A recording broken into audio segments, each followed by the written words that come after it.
తను చిన్నప్పటి నుంచి సుఖంగా పెరిగాడు, తండ్రి దగ్గర ఆస్తి కలిగిన కుటుంబంలో పెరిగాడు, సౌభాగ్యవంతమైన కుటుంబంలో పెరిగాడు. బహు ఆస్తిపరుడు యాకోబు. తన పెదనాన్న కూడా ఏశావు కూడా బహు ఆస్తిపరుడు.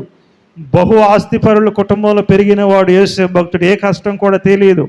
కానీ అటువంటి పరిస్థితుల్లో ఒకేసారి జీవితం తారుమారైనప్పుడు యోసేపు భక్తుడు బహుగా కృంగిపోయి ఉంటాడు, నిరాశపడి ఉంటాడు, వ్యాధులకు గురై ఉంటాడు.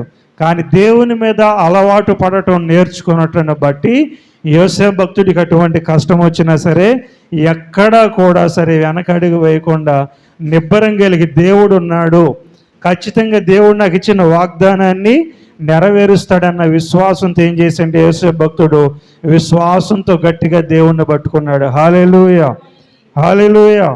కాబట్టి యోసేపు భక్తుడికి దేవుడే వాగ్దానం చేశాడు, నిన్ను ఏలికగా నేను తయారు చేస్తాను, నిన్ను ఏలుబడి చేసేవాడిగా నేను చేస్తాను, నిన్ను నాయకుడిగా నేను చేస్తాను. నీ ఇన్నదమ్ములు కలిసి జీవించటానికి ఆ భూమి సరిపోక వాళ్ళు ఏమైపోయారంటే విడిపోయారని దేవుని యొక్క వాక్యం సెలవిస్తుంది. అంటే అంత ఆస్తిపరులే కాక ఆ కానాను దేశ పంట ఎటువంటిదంటే చాలా ప్రసిద్ధమైన పంట అన్నమాట. ఆ ప్రసిద్ధమైన పంటను కొన్ని సంవత్సరాలు యోసేపు భక్తుడు భుజించాడు, యోసేపు భక్తుడు అనుభవించాడు.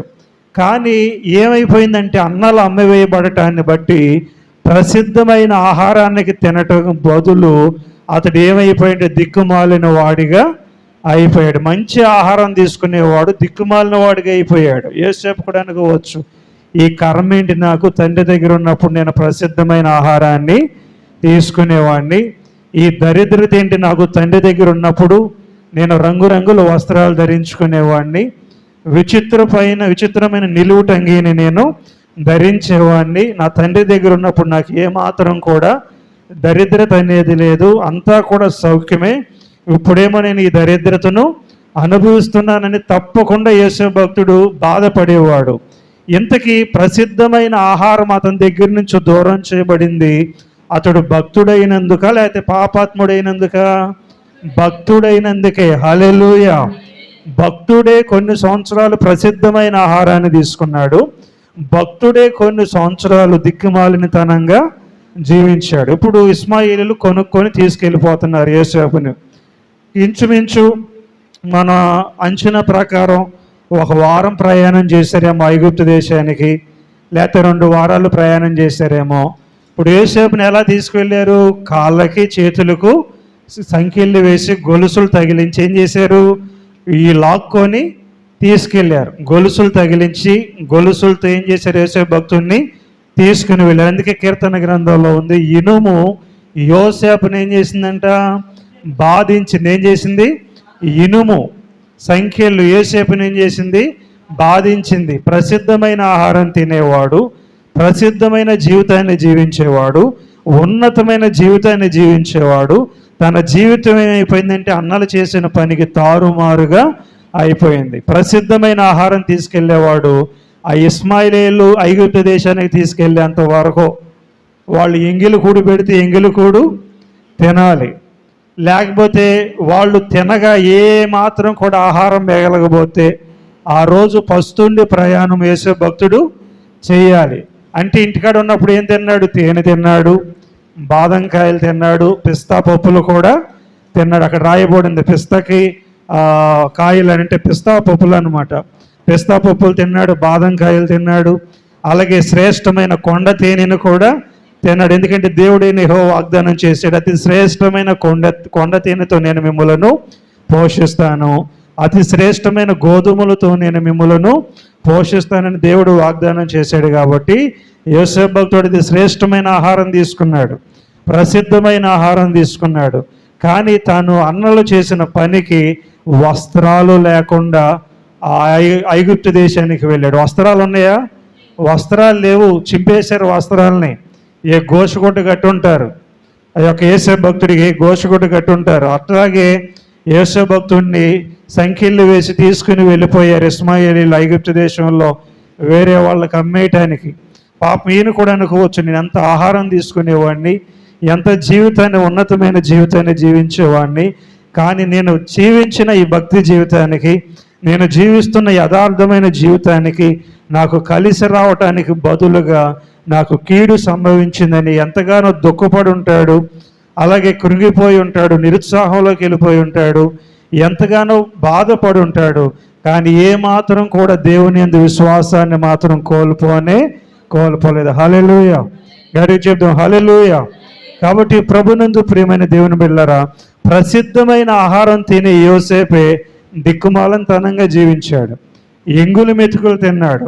అలాగే ఐగుప్తు దేశంలో ఫరో దగ్గర ఉద్యోగం చేసే వ్యక్తి కొన్నాడు.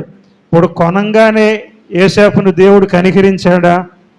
ఆస్తినంతా సరే యోసేపుకు అప్పచెప్పాడా? యజమానుడు అప్పచెప్పల. కొన్ని సంవత్సరాలు పట్టింది.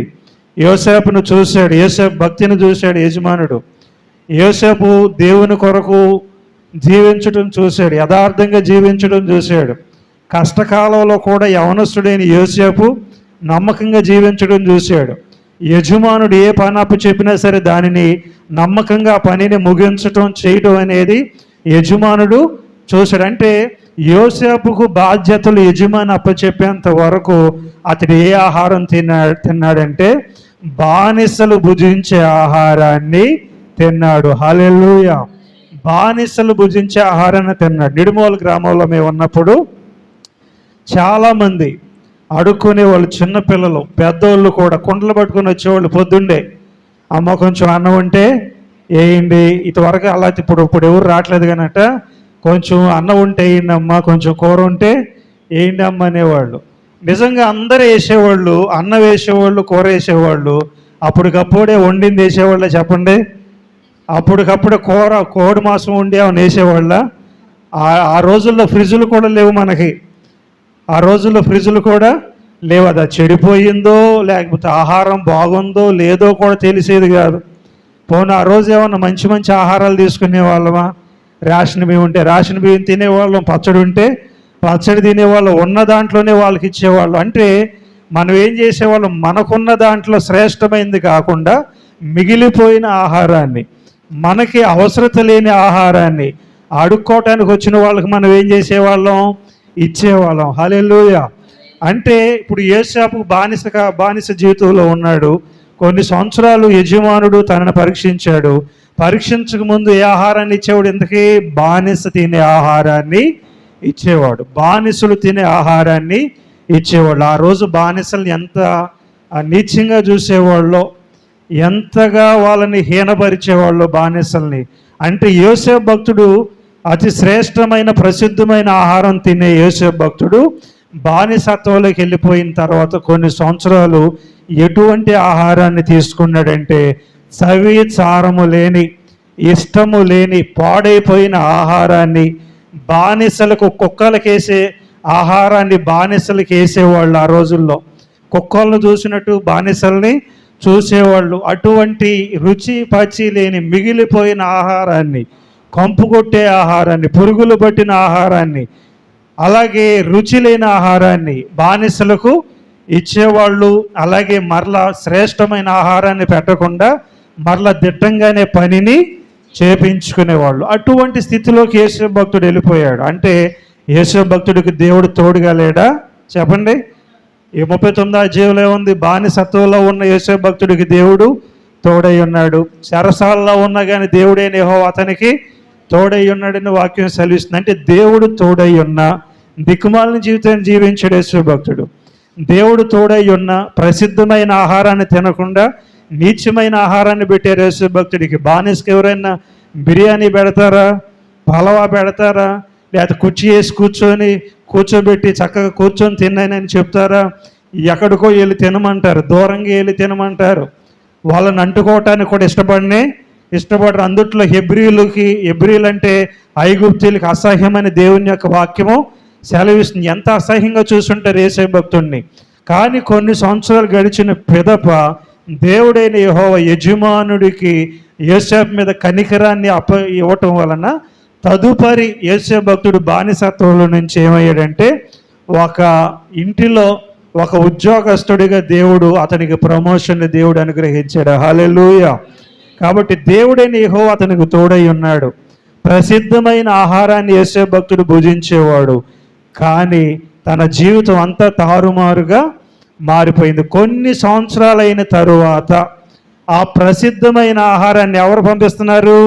యాకోబు తెలియకనే కన్న కుమారుడైన యోసేపుకి పంపిస్తున్నాడు.